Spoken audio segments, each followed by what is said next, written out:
Cinema Pathé. Os velhos habitantes da cidade guardam com saudade a lembrança de um antigo casarão construído na esquina da rua Washington Luiz com a rua Carlos Gomes. Esse prédio, dotado de amplo salão, sucumbiu à marcha sempre crescente do progresso e foi substituído por casas residenciais. Teve ele, todavia, a sua fase áurea, por ser o único local capaz de centralizar a vida social nos primeiros tempos de Sertãozinho.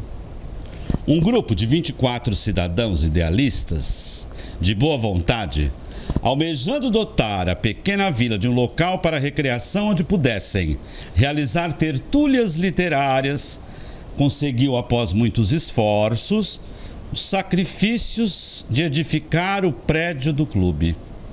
Seu salão, o maior da vila, teve as mais variadas serventias. Foi clube literário, câmara municipal, salão de baile, de reuniões sociais, de comemorações cívicas e teatro.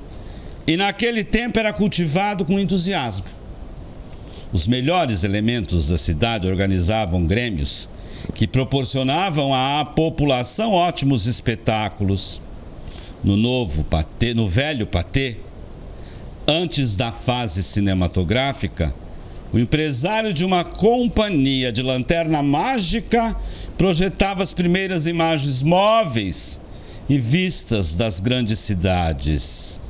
Depois vieram os primeiros empresários volantes, que faziam demonstrações da nova invenção, projetando sobre uma tela molhada e à luz de velas de sebo as primeiras fitas. Seu porão foi utilizado até como cadeia.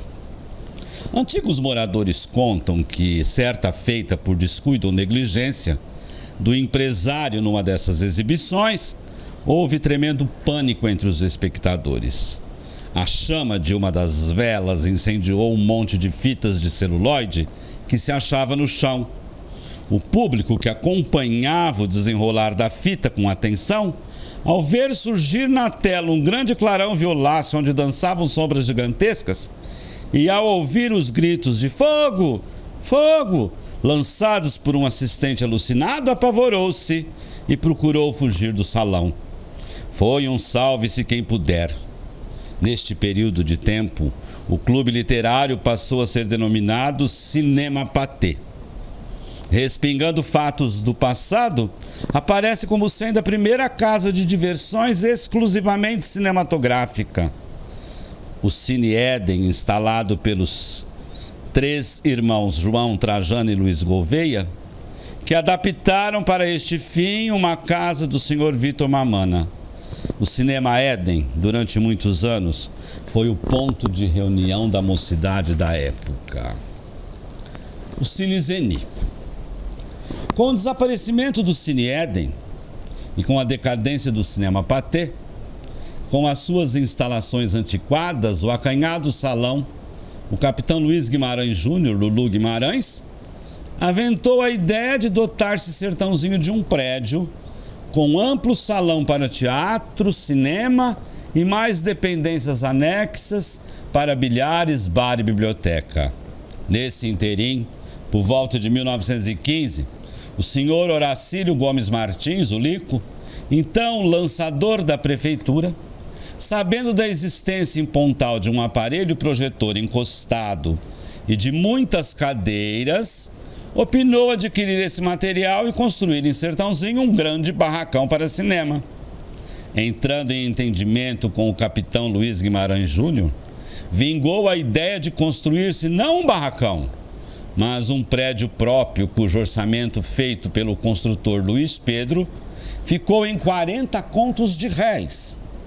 Para obter este capital, foi constituída uma sociedade com um capital de 40 contos realizado em prestações de 25% e fracionado em cotas de 100 mil réis. Fundado o Zeni Teatro, em 1916, teve a sua primeira diretoria assim constituída. Presidente, senhor Nestor Cunha. Vice-presidente, Francisco P. de Oliveira. Tesoureiro, capitão Luiz Guimarães Júnior. Secretário, Sebastião Sandoval. Conselho Fiscal: Luiz de Arruda Barbosa, Anacleto Cruz e Alberto Franco.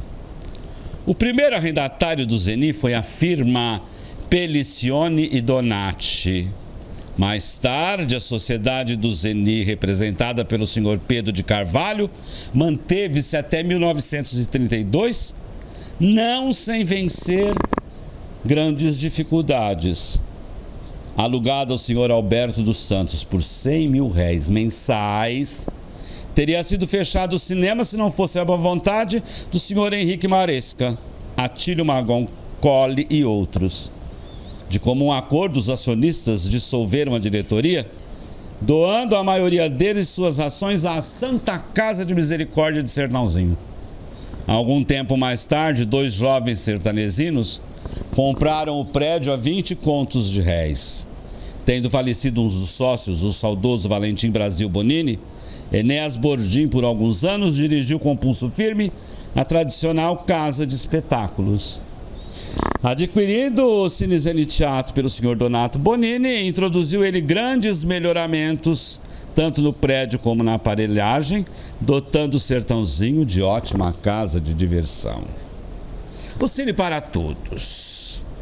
O Cine para Todos, propriedade do senhor Vitorino Elídio Favaretto, apresentava as mais recentes inovações introduzidas em casas de espetáculos, tanto na iluminação e renovação de ar, como nos aparelhos ultramodernos de projeção, tela panorâmica, cinemascope, Vista Vision. O Salão do Cine para Todos, que apresentava todos os requisitos para conforto dos espectadores, tinha capacidade de 500 lugares e ficava situado onde hoje fica situada as lojas americanas. O Cine Zeni era situado atrás da igreja, certo? Onde hoje funciona o Unibanco. E o Cine Patê ficava ali, como disse, descendo um quarteirão da praça na rua Washington Luiz. E por fim surge em Sertãozinho o Cine São Nicolau, ali no cruzamento da rua Barão do Rio Branco com a rua Washington Luiz, que também permaneceu em Sertãozinho por vários anos. Hoje Sertãozinho conta com salas de cinema no complexo do supermercado Savenhago, certo? Mas o cinema esteve presente aqui desde os primórdios, lá já por volta de 1910, 1915.